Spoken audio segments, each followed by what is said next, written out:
창세기 2장 18절로 25절까지의 말씀입니다.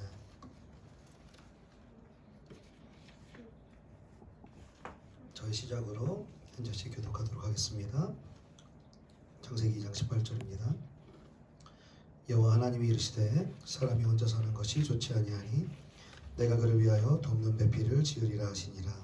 여호와는 이름으로 각종되는 가군들 수고를 제시고 아담을 무엇이라고 부르시냐고 그들을 그에게 넣으시니까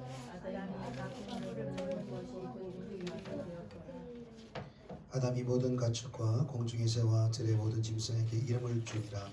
아담이 돕는 배필이 없으므로 여호와 하나님이 아담을 깊이 잠들게 하시니 그가 바다에 하나 취하고 또 대신 채우시고 여호와 하나님이 아담에게서 취하신 그 갈빗대로 여자를 만드시고 그를 아담에게로 이끌어 오시니 아담에게 내 뼈 중에 뼈요 하나님의 사라 이것을 남자에게서 취하였은즉 여자를 보내라 하니라.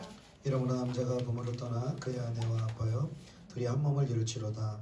아담과 그의 아내 두 사람이 벌거벗었으나 부끄러워하지 아니하니라. 아멘. 기도하겠습니다.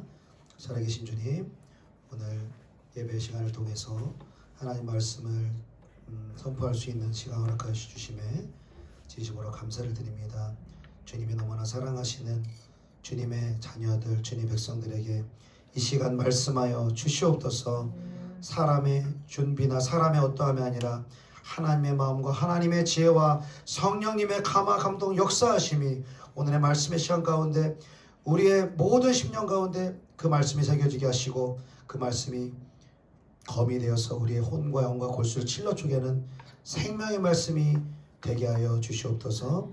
그렇게 행하실 주님께 감사드리오며 예수님의 이름으로 기도드리옵나이다. 아멘. 할렐루야. 반갑습니다. 오랜만에 뵙습니다. 다 오랜만에 뵙습니다. 지금 오신 분들 모두 오랜만에 뵙는데요. 각자의 또 삶의 여러 가지 또 환경 속에서 여러 가지 또 고생과 또 아픔과 눈물이 또 각자에게 또 있을 수 있었겠지만 오늘의 예배를 통하여서 하나님 우리에게 다시 한번 우리의 영을 회복케 하시고 또 우리의 영육이 하나님 앞에서 새로워지는 은혜의 시간이 되게 하실 줄로 믿습니다. 우리가 이제 창세기 말씀을 이제 순서대로 나누고 있습니다. 하나님은 태초부터 마지막 날까지 이미 다 하나님의 시간표안에 정해져 있는 것입니다. 그래서 태초에서 하나님이 아담과 하와를 창조하시고 에덴에서 있는 이 사건들이 그냥 그 에덴에서의 또 아담과 하와만에 있는 그런 사건이 아니라 예수를 믿는 우리에게도 큰 어떤 교훈이 있고 또 하나님의 그러한 또 시간표와 하나님의 귀한 뜻들을 우리에게 가르쳐 주는 것입니다. 그래서 오늘 우리가 너무나 잘 아는 이 본문 말씀으로 하나님 말씀을 나누고자 하는데요. 말씀의 제목은 가장 크고 중요한 순종, 가장 크고 중요한 순종이라는 제목으로 하나님의 말씀을 나누도록 하겠습니다. 하나님께서 이 아담을 지으셨는데 아담을 처음 지으실 때 이렇게 돕는 배필을 처음부터 지으신 게 아니시죠. 처음은 아담 하나 만드시고 그 다음에 오늘 본문에 나온 것처럼 모든 가축과 공중의 새와 짐승들에게 이름을 지어주게 하십니다. 그 다음에 그 이름을 지어주게 한 다음에 이 돕는 배필을 이제 지어주시는 것이죠. 하나님이 왜 아담에게 처음부터 돕는 배필을 주시지 않고 동물들에게 이름을 지어주게 한 다음에 이 돕는 배필을 하나님 허락하셨을까요? 여러분 한번 생각해 보십시오. 이 동물들을 이름을 지어줍니다. 코끼리의 이름을 지어주고 원숭이의 이름을 지어주고 사슴의 이름을 지어주고 다 이름을 지어줘요. 근데 이름을 지어주다 보니까 아담이 뭐 한 가지를 발견하게 되는 거예요. 다 짝이 있네. 나만 짝이 없네. 그러면서 막 그 동물들도 짝이 있고 또 사랑하고 그런 걸 보면서 이 아담이 이 돕는 배필에 대한 그 간절한 필요성을 느끼지 않았겠습니까? 이 동물들의 이름을 붙여주면서요. 하나님께서는 우리에게 무엇인가를 주실 때 그냥 우리가 원하지 않는데도 그냥 무작정 주는 것이 아니라 우리가 그것을 간절히 원하고 사모할 때 주님은 우리에게 그것을 주신다는 것입니다. 특별히 영적인 것들에 대하여서 우리가 신앙생활 오래 하지만은 사실은 영적인 것들에 대하여서 하나님 말씀에 대하여서 그리고 성령의 어떤 신령한 은사들에 대해서 많은 교인들이 사모하지 않습니다. 오직 이 땅에서 어떻게 하면 잘 되고 성공하고 또 어려움 없이 살아갈까 많은 성도들의 관심이 여기에 머물러 있습니다. 그렇다 보니까 하나님의 신령한 것들을 줄 수가 없는 것입니다. 왜냐하면 원하지 않는 자에게 신령한 것들을 주면 그들이 그 신령한 것들을 아무런 값어치 없는 것으로 내팽개쳐 버리기 때문인 것입니다. 그래서 마태복음에 나와 있는 것처럼 돼지에게 그 진주를 주지 말아라, 그 보화를 주지 말아라 말하는 거 아닙니까? 돼지에게 그 보화를 줘봤자 뭐합니까? 값어치를 모르는데 그냥 그 먹을 것만도 못한 것입니다. 그러니까 발로 밟고 그 더러운 우물로 그 귀한 보화를 더럽히는 것이죠. 우리도 마찬가지로 하늘의 신령한 것이 왜 우리에게 오지 않는가? 그것은 우리가 아직 이 땅의 것들에 더 우리가 그 어떤 염두를 두고 있기 때문에 이 땅의 것을 더 원하고 사모하고 있기 때문에 우리에게 하늘의 것이 충분하게 올 수가 없다는 것입니다. 그러나 하나님이 정말로 우리에게 주시고자 하는 것은 이 땅에서의 어떤 축복과 물질적인 건강에 또 여러 가지 형통의 그러한 복이 아니라 하나님은 우리에게 영적인 축복을 허락하기를 원하시는 줄로 믿습니다.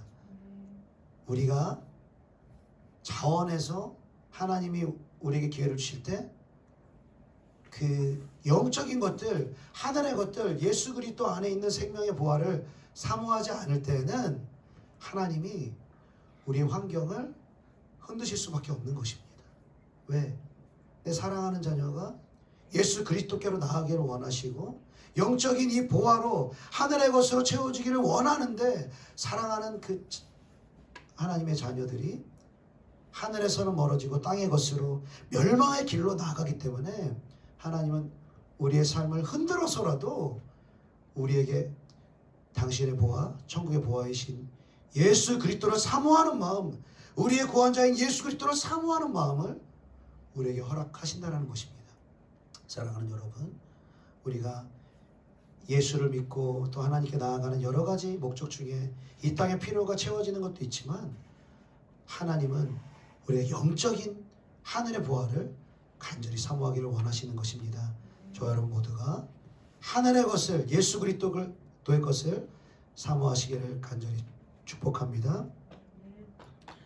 자, 오늘 이 하나님께서 아담의 갈빗대를 취해서 이 하와 이 아담의 신부를 만드시는데 이 성경에 보면은 자세한 설명이 잘 안 나와 있어요. 갈빗대를 어떻게 취하셨는지. 그러니까 성경에 보면 문자적으로 보면 잠이 들었다라고 말하는데 잠든 상태에서 갈빗뼈를 어떻게 빼셨을까 도대체. 별로 안 궁금해 보셨죠? 갈빗대를 어떻게 취해서 그걸 어떻게 하와를 만드셨을까? 그러니까 성경에 이 구체적인 이러한 설명이 없는 부분들은 우리가 다른 성경을 통해서 성경이 성경을 해석하게 할 수가 있는 것입니다. 우리 에베소서 5장 말씀을 찾아보겠습니다. 에베소서 5장 30절 말씀을 보겠습니다. 네, 에베소서 30장? 네, 신약성경 316페이지 있습니다.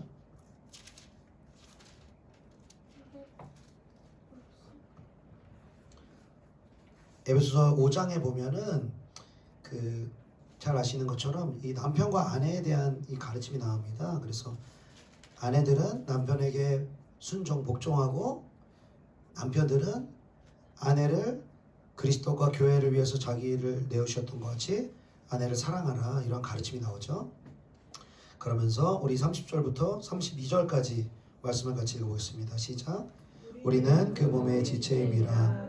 그러나 사람이 부부를 떠나 그의 아내와 아가여 그들이 한 육체가 될지니 이 비밀이 크도다. 나는 그 그리스도와 교회에 대하여 말하노라. 그러나 너희도 각각 자기의 아내를 자신같이 하고 아내도 자기 남편을 존경하라. 아멘, 아멘. 자, 30절 말씀 보니까 우리는 그 몸의 지체임이라 라고 말하고 있습니다.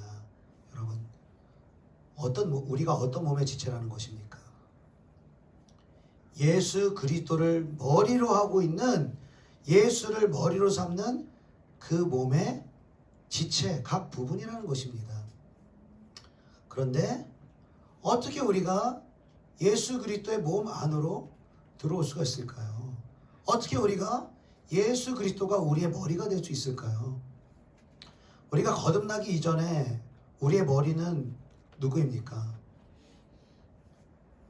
나죠, 나 자신.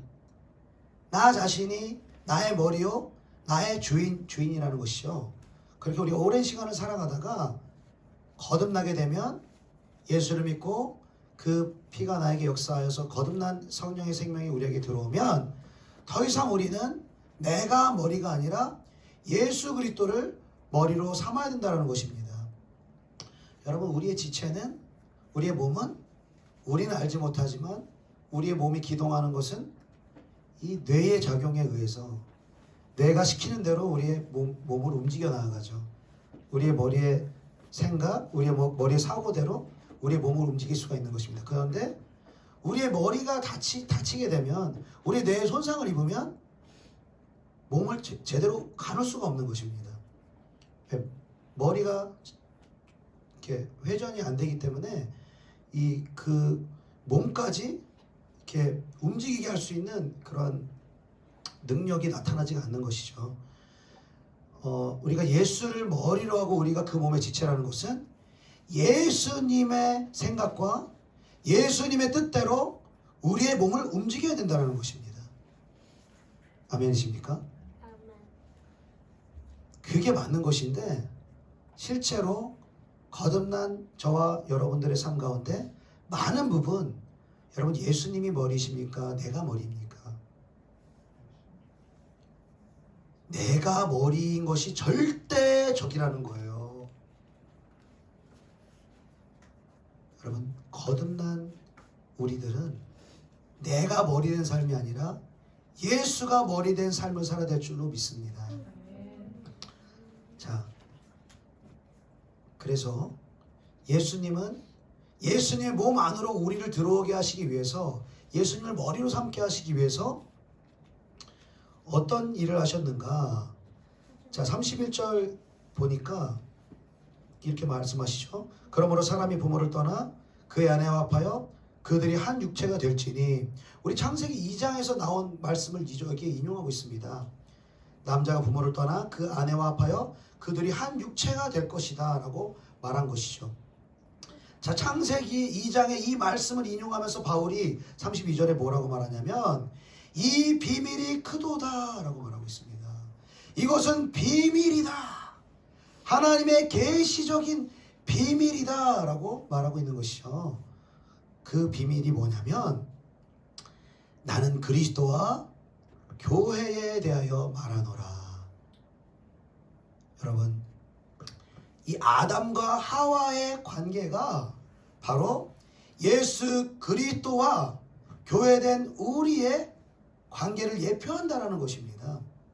즉, 여러분, 이 아담의 갈빗대를 취해서 이 아내인 부인인 하와를 만들었다는 것은, 이것이 그리스도와 교회에 대해서 말한다는 것은 단순히 하나님께서 이 아담을 잠들게 하심으로 그냥 잠들게 하셔서 갈빗대를 취하신 것이 아니라 하나님이 아담의 생명을 거두어 가신 것입니다.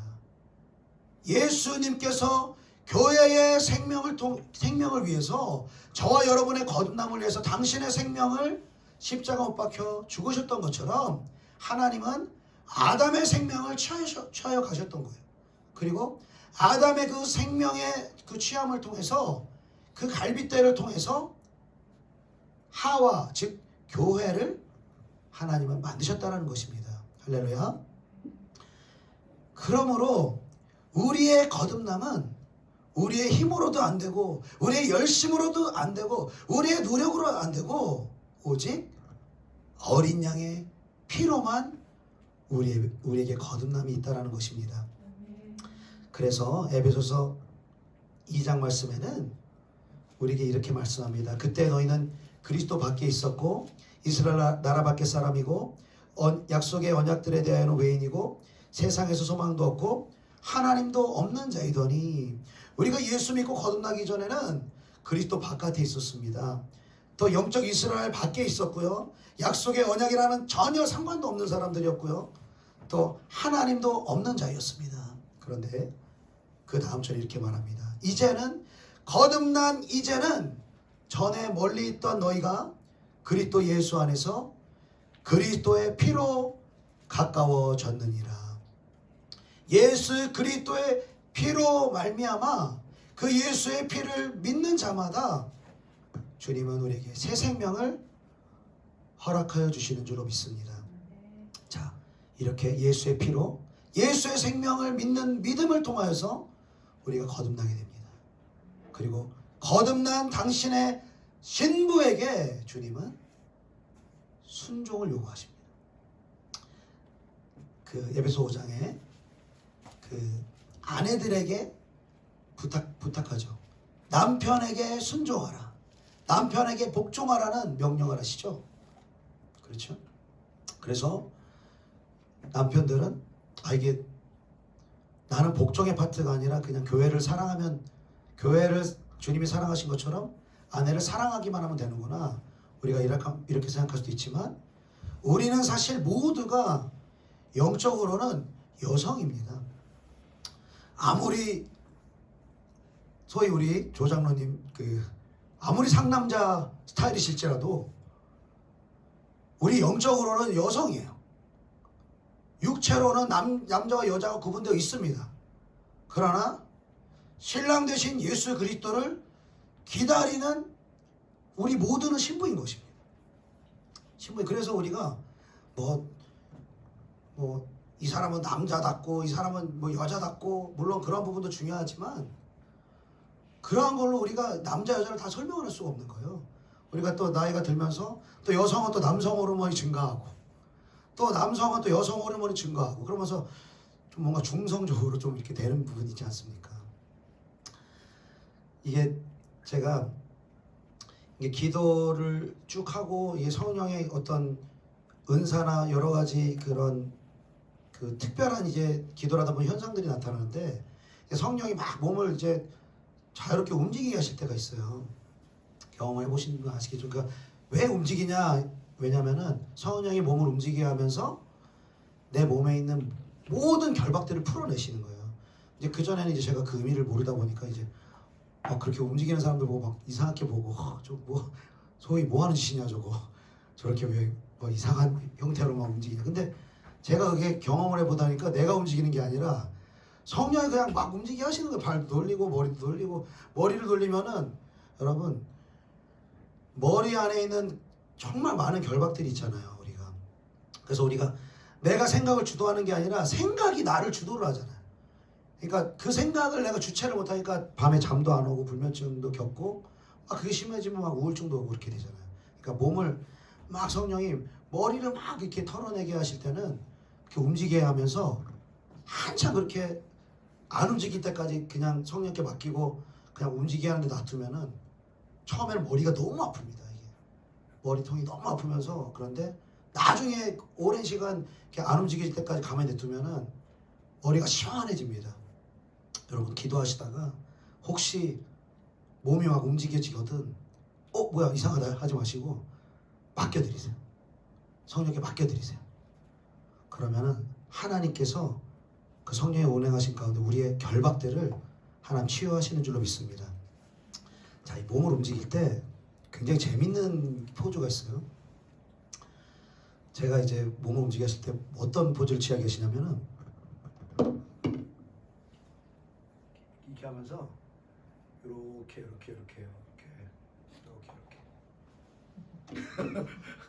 여러분, 이게 무슨 행동 같으세요? 처음에 너무 이상한 거예요. 나 남자인데 볼을 막 쏟아내면서 볼 터치를 막 이렇게. 특히 어떤 죄 가운데 있거나 또 악한 영의 어떤 공격 가운데 있으면은, 그렇게 오래 결박돼 있으면은 특별히 이렇게 볼을 막 문지르면서 막 이렇게 볼을 터치같이 막 이렇게 하게 되는 거예요. 여러분, 이게 의미가 뭐겠습니까? 그 나에게 내가 죄로 인해서 또 악한 영의 공격으로 인해서 더러워진 내 몸과 영 안에 있는 그 더러운 것들을 하나님이 씻겨주시는 거예요. 씻겨주시고 단장시켜 주시는 거예요. 다시 거룩하고 흠없고 정결한 신부로서 단장시켜 주시는 것입니다. 우리는 신랑 되신 예수 그리스도를 기다리는 신부라는 것입니다. 그리고 그 신부에게 주님은 순종을 요구하세요. 여러분, 하나님이 우리에게 요구하시는 그 순종, 신부에게 요구하시는 순종 중에서 가장 중요한 순종이 무엇입니까? 우리가 잘 아시는 것처럼 요한복음 13장 34절에 보니까 새 계명을 너에게 주노니 서로 사랑하라. 내가 너희를 사랑한 것 같이 너희도 서로 사랑하라. 이 새 계명을 우리에게 지키라고 말씀하시는 것입니다. 여러분, 새 계명은 두 가지의 계명으로 나뉘잖아요. 첫 번째는 하나님을 사랑하는 것입니다. 사람을 먼저 사랑하는 게 아니야. 내 이웃을 먼저 사랑하는 게 아니야. 내 힘으로는 내 이웃을 사랑할 수 없을 뿐더러 내 가족조차 사랑할 수가 없습니다. 한계점에 부딪히고 만다는 것이죠.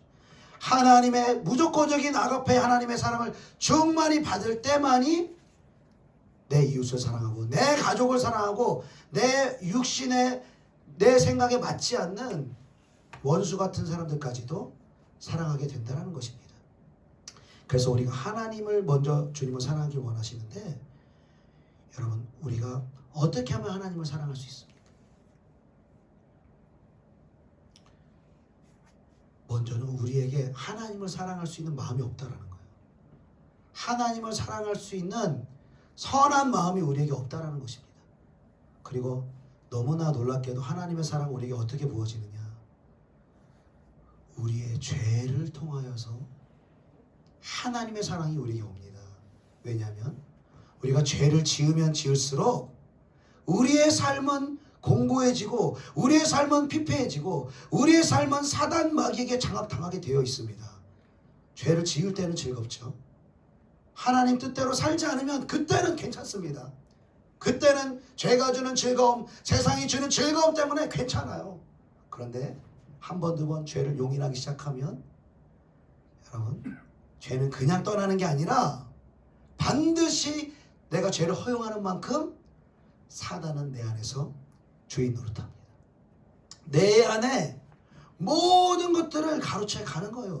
여러분, 사단이 우리에게 어떠한 일을 한다고 성경에 나와 있죠? 도둑질하고 죽이고 멸망시키는 거예요. 사단은 우리의 재정을 도둑질해 나가요. 사단은 우리의 좋은 가족관계, 이웃과의 관계, 사랑하는 관계를 도둑질해 가요. 그리고 사단은 우리의 건강을 도둑질해 갑니다. 여러분, 우리가 이 건강에 대해서 생각할 때 많은 사람들이 그냥 단순히 우리가 그냥 내가 몸 관리 못해서 병이 걸렸다 이렇게 생각하는 부분이 많습니다. 물론 그런 부분도 있죠. 뭐 식단 관리 잘 못한다라든지, 뭐 몸에 안 좋은 거를 뭐 많이 먹었다라든지, 아니면은 뭐 너무 무리하게 몸을 썼다라, 당연히 그러면 우리가 몸 관리 못해서 이 질병에 걸리는 것입니다. 그런데 이유가 없는데 이 병마가 찾아와요. 몸 관리도 잘한 것 같은데 뭔가 이렇게 내가 병 걸릴 이유가 없는데 슬며시 병마가 찾아옵니다. 그리고 병원을 갔는데 이 진단이 안 나와요. 이거 왜 병에 걸렸는지 이유가 제대로 안 나오고 그 이유를 밝혀내고 치료를 해도 낫지가 않습니다. 여러분, 그럴 때는 이 병이 영적인 데로부터 여러분 왔을 수도 있다는 것을 여러분이 생각하셔야 된다는 거예요. 내가 나도 모르는 사이에 사단에게 종노릇하고 죄의 종노릇하고 신부에게 순종을 요구하시는 하나님의 뜻에 불순종함으로 인하여서 신명기 28장에 나온 저주의 그러한 그 저주들이 이 사단 마귀가 나를 장악함을 통하여서 이 재정의 저주, 질병의 저주, 이 관계의 저주들이 나의 삶 가운데 나타날 수가 있다는 것입니다. 이 영적인 것이 문제면 여러분 병원에 가도 낫지 않습니다. 이게 너무너무 무서운 것입니다. 치료를 해도 그 치료가 너무너무나 더딘 것입니다. 여러분, 이러한 경우 재정을 잃어버렸다, 또 관계가 깨졌다, 또 건강이 또 병원을 가도 해결되지 않는다. 여러분 이렇다면 우리는 예수님께 다시 한번 질문하며 나가봐야 되는 것입니다. 정말 내가 주님 앞에 지은 죄가 무엇인가? 주님의 마음을 아프게 한 것이 무엇인가? 우리가 점검해 보아야 된다는 것입니다. 그리고 우리가 죄를 고백하고 회개할 때에 예수의 피가 우리에게 역사되어지는 것입니다.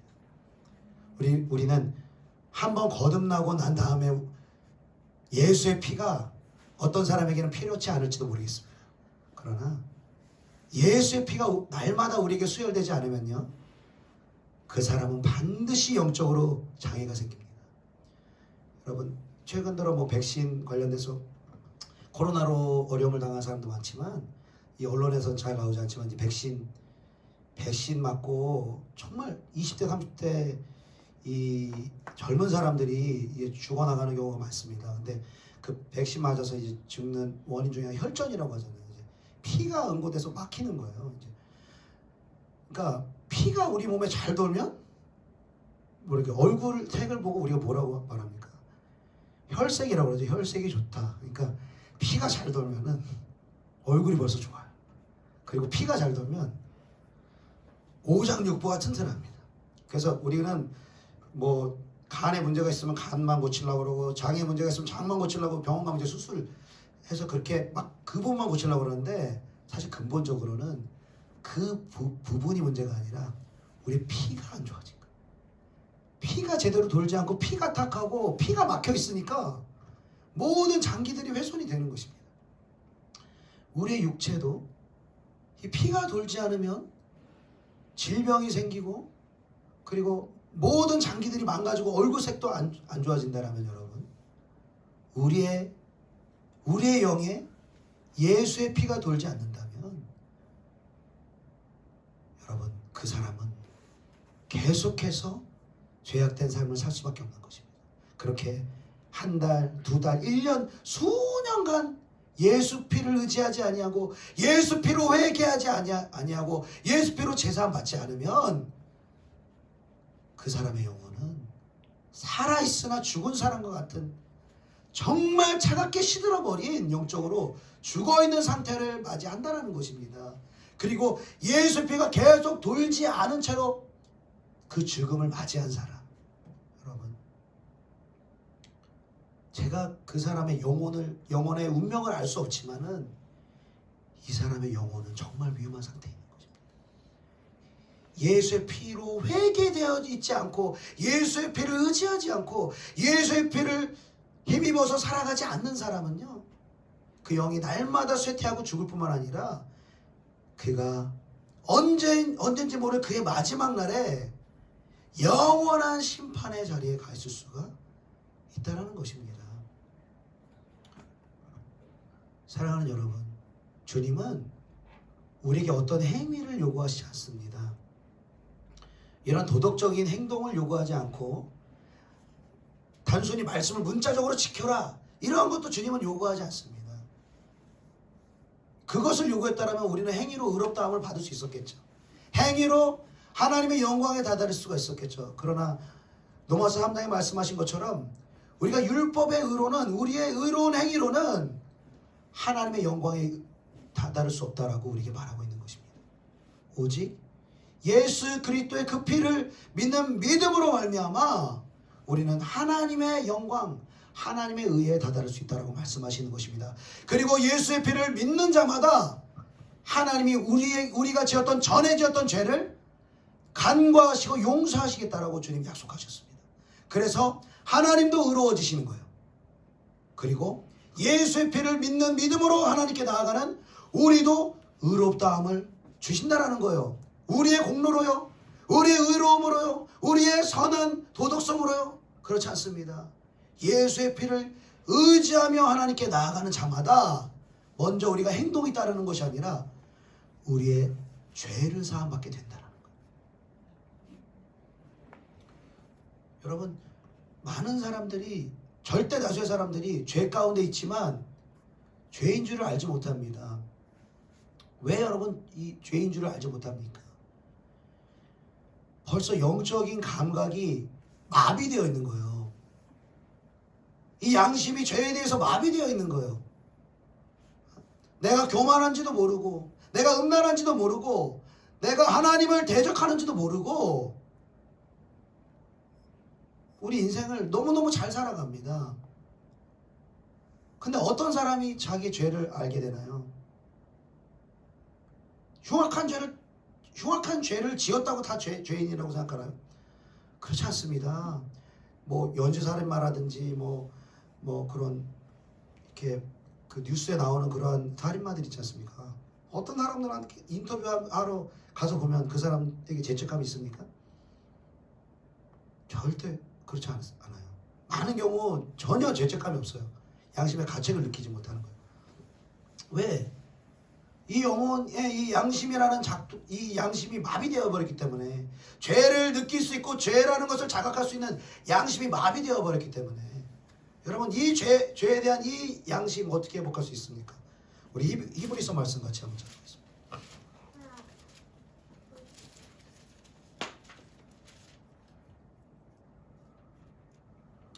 히브리서 10장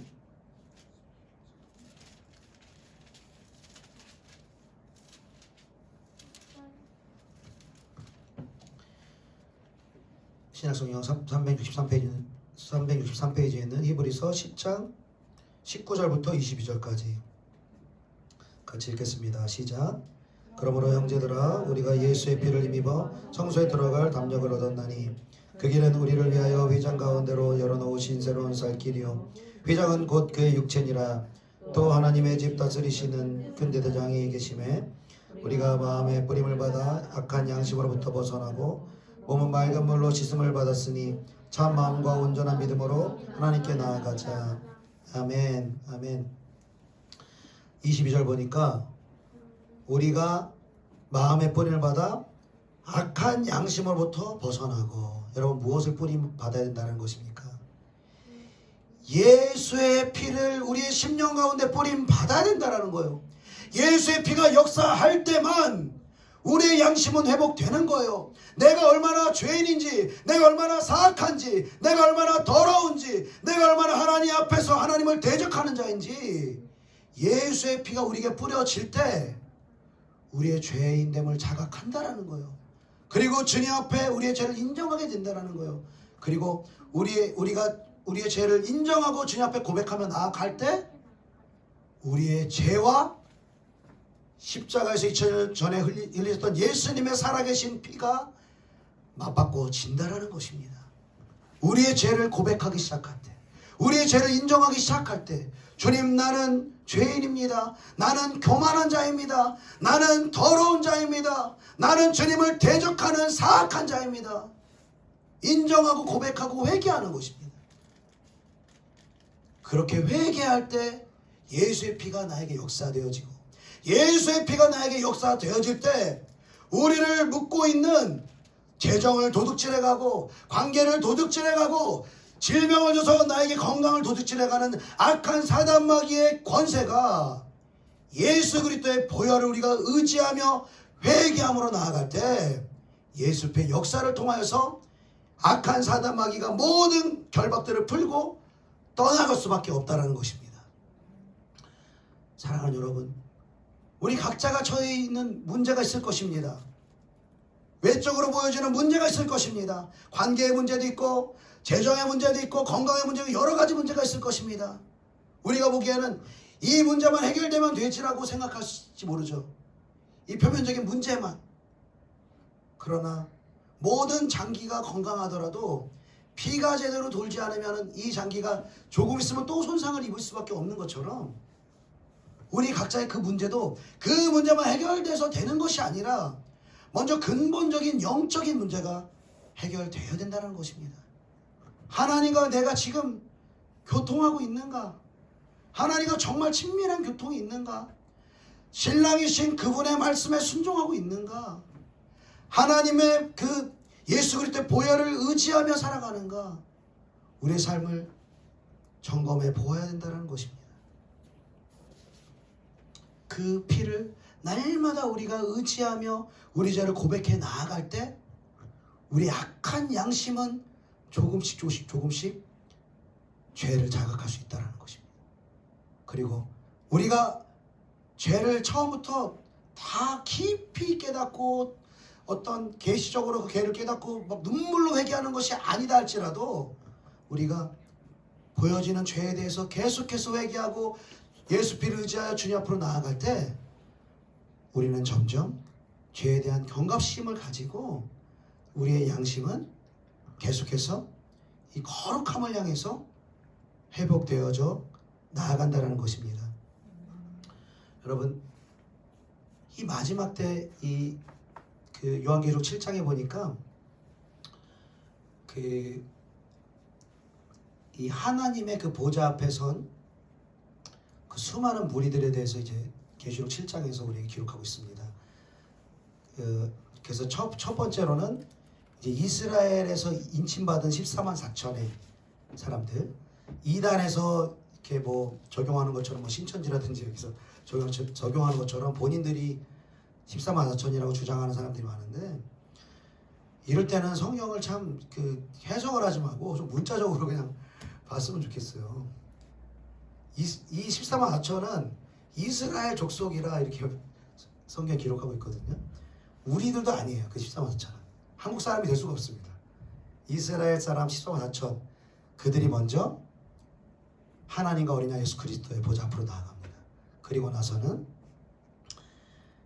그 다음 무리가 주님 앞에 나아가는데, 이 일 후에 내가 보니 각 나라와 족속과 방언, 백성과 방언에서 아무도 능히 셀 수 없는 큰 무리가 나와 흰 옷을 입고 손에 종려 가지를 들고 보좌 앞과 어린 양 앞에 서서 큰 소리로 이르되 구원하심이 보좌에 앉으신 우리 하나님과 어린 양에게 있도다.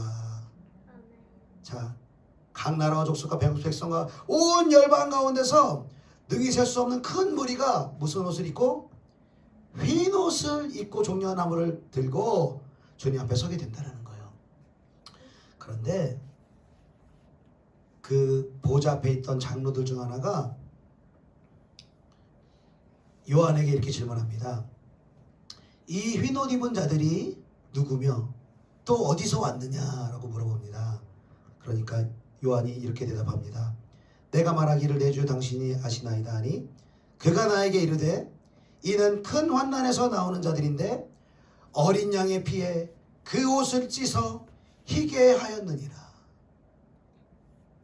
단순히 도덕적으로 탁월한 사람, 선하게 살기 위해서 말씀대로 이 말씀 지키려고 애쓰는 사람이 흰 옷 입은 자가 아니라 어린 양의 피에 그 더러워진 옷을 씻은 사람, 자기의 죄를 씻은 사람, 자기의 죄를 인정하고 자기의 죄를 고백하고 그 죄를 하나님 앞에 회개함으로 해결받은 사람, 이 사람이 보좌 앞에 서는 사람이라고 주님 말하는 것입니다. 하나님은 우리의 의로움이 필요가 없습니다. 우리의 최선이 필요가 없습니다. 우리의 최선은, 우리에게 하나님이 요구하시는 최선은 어린 양 예수 그리스도께 나아가는 것. 오늘 더 어린 양 예수 그리스도를 의지하는 거예요. 내가 죄로 넘어졌을 때, 세상을 받아들였을 때, 하나님께서도 벗어났을 때 다시 어린 양 예수 그리스도 그 십자가 앞으로 나아가는 것입니다. 주님, 내 죄를 용서하여 주시옵소서. 나의 죄를 어린 양의 피로 깨끗게 하여 주시옵소서. 이 어린 양의 피를 간절히 의지하며 나아가는 것입니다. 여러분, 이 어린 양의 피를 의지하여 회개하는 자마다 죄와 사단마귀의 결박이 벗어지고 그 피 위에 성령을 부으시는 것입니다. 여러분, 성령은 그 피에다가 부어지는 거예요. 여러분, 그래서 여러분 성령 충만함을, 여러분 빨리 성령 충만함을 원하시면 여러분 방법이 있습니다. 속성입니다. 이거 속성. 예수 그리스도의 보혈을 여러분 찬송하십시오. 찬양하세요.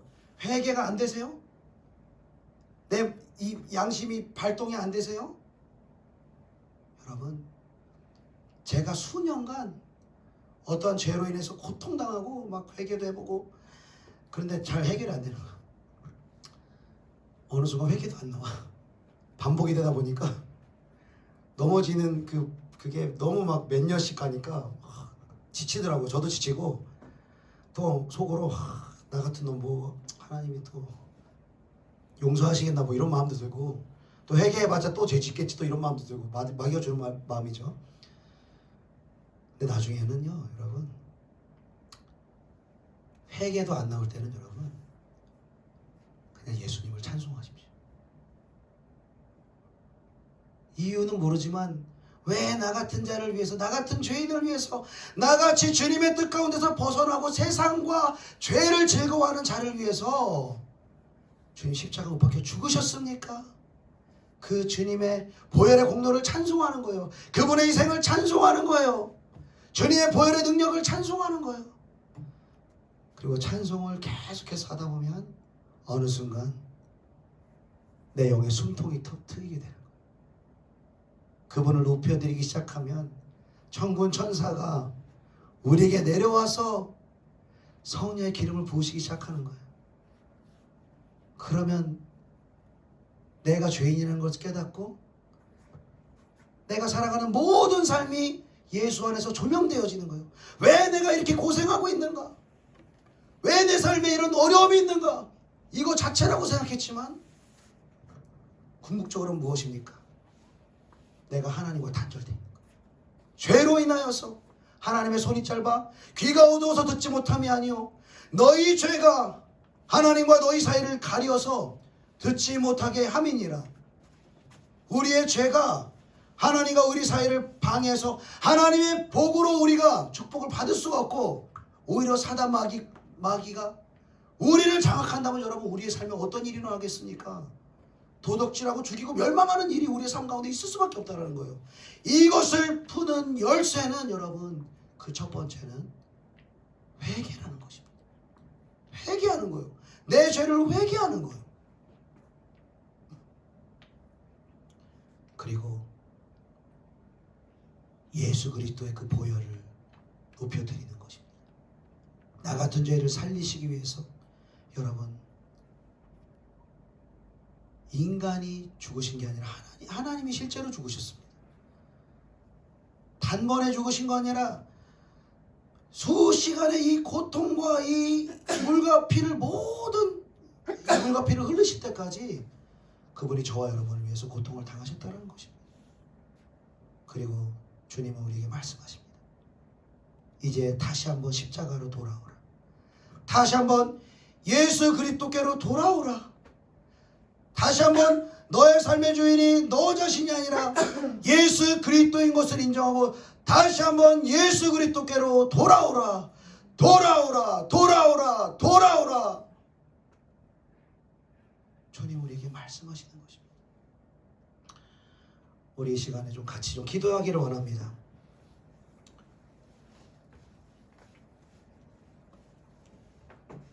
우리가 우리의 죄를 고백하기 시작할 때, 우리의 죄를 인정하기 시작할 때 주님 우리 가운데 역사하실 것입니다.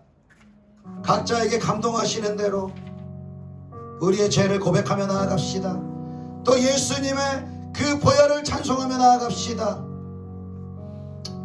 우리 각자의 고백으로 우리의 죄를 고백하며 주님을 찬양함으로 나아가겠습니다. 주여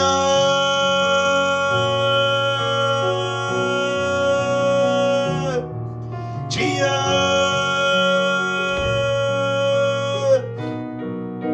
주님 아버지 아버지여 아버지여 우리를 불쌍히 여겨 주시옵소서. 우리를 불쌍히 여겨 주시옵소서. 아버지 우리를 불쌍히 여겨 주시옵소서.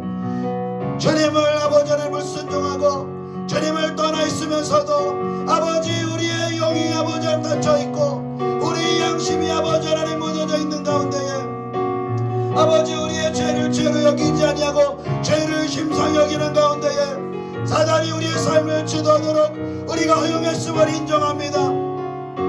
내가 주님과의 관계가 지금 막혀있음을 인정합니다. 나의 손이 짧아 너희를 구원하지 못하는 것이 아니요 나의 귀가 짧아 너희의 소리를 듣지 못하는 것이 아니다.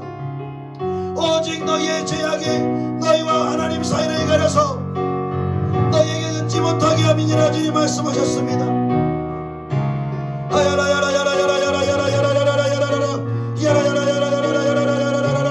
주님 우리의 죄를 용서하여 주시옵소서. 우리 주님 우리의 죄를 용서하여 주시옵소서. 주님 우리의 교만을 용서하여 주시옵소서. 주님이 머리된 삶이 아닌 내가 머리된 삶을 살았습니다. 내가 나의 삶의 주인이었습니다.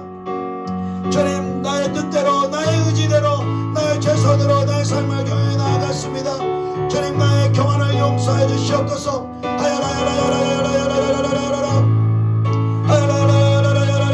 주님 회개의 심령으로 주님 역사해 주시옵소서. 회개의 심령으로 역사해 주시옵소서.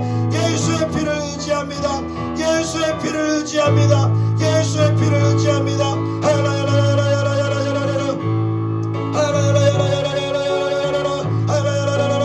예수님의 피를 찬송하고 예수 피를 고백하는데 왜 이렇게 우리의 마음은 무뎌져 있습니까? 왜 이렇게 우리의 영은 막혀 있습니까? 다시 한번 예수의 피를 회복하기를 원합니다. 다시 한번 예수의 피 앞에서 사단마귀의 권세가 깨끗하게 물러가기를 원합니다. 하나님보다 세상을 사랑하였음을 주님 고백하며 회개합니다. 쾌락 사랑하기를 하나님보다 사랑했음을 회개합니다.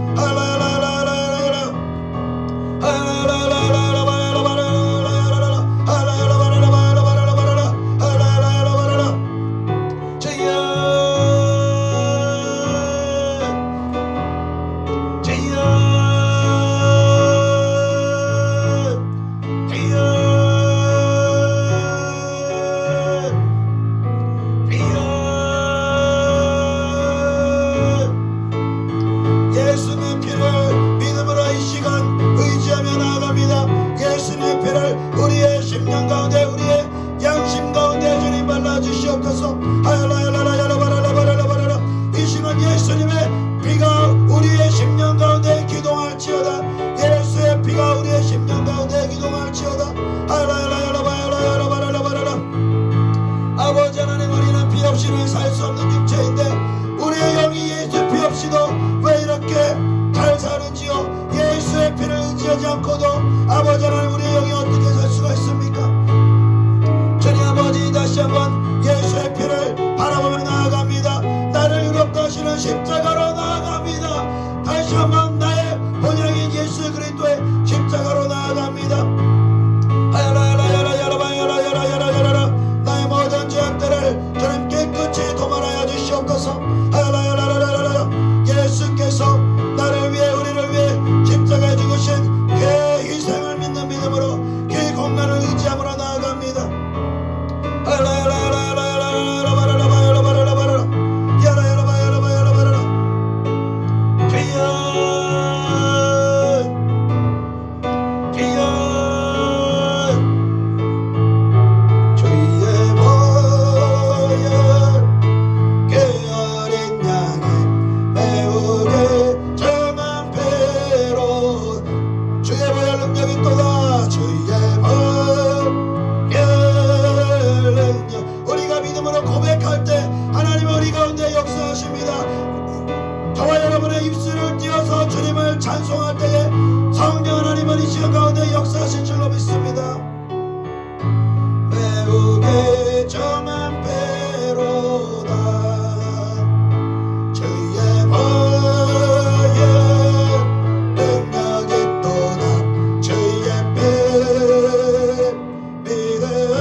행위를 의지하지 아니하고 예수 그리스도의 행위를 의지하게 하여 주시옵소서.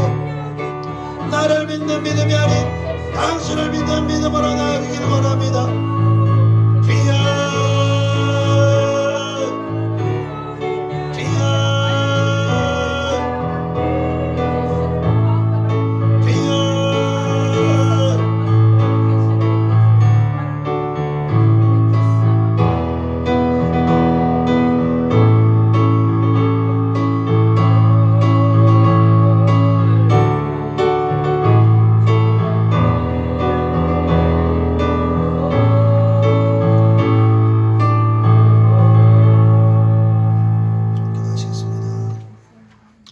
사랑이 많으신 주님,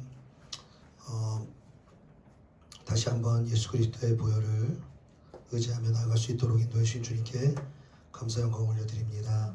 주님, 너무나 소중하지만 우리가 너무나 잊고 살 때가 많은 하나님의 아들 예수 그리스도의 그 보혈을 다시 한번 날마다 매 순간 의지하며 살아가는 우리가 될 수 있도록 성령 하나님 우리 삶 가운데 일하여 주시옵소서. 우리가 죄를 짓는 것 자체가 더 문제가 아니라 죄를 지음에도 불구하고 그 죄에 대한 용서가 보장되어 있고 아버지 그 죄로 인하여서 사단마귀의 결박으로부터 자유케 되는 것이 보장이 되어 있는 예수께로 나아가지 않는 것이 더 큰 문제인 것을 다시 한번 기억하며 이제는 때때로 죄를 짓고 넘어지더라도 이제는 그때 즉시 예수의 피를 의지하여 우리를 고백하며 회개할 수 있도록 우리 가운데 역사하여 주시옵소서. 그래서 날마다 우리의 심령 가운데 예수의 피가 흘러 넘치게 하시고 그 피 위에 성령님 충만하게 기름 부어 주시어서 날마다 주님과 동행하는 기쁨과 주님이 함께 하시고 주님이 모든 사단마귀의 결박을 깨뜨리시고 우리의 삶 가운데 축복을 허락하시는 하나님의 놀라운 일들을 우리 삶 가운데 경험하는 우리 모두가 될 수 있도록 우리의 삶을 축복하여 주시옵소서. 그렇게 하실 주님께 감사드리오며 예수님의 이름으로 기도드리옵나이다. 아멘. 우리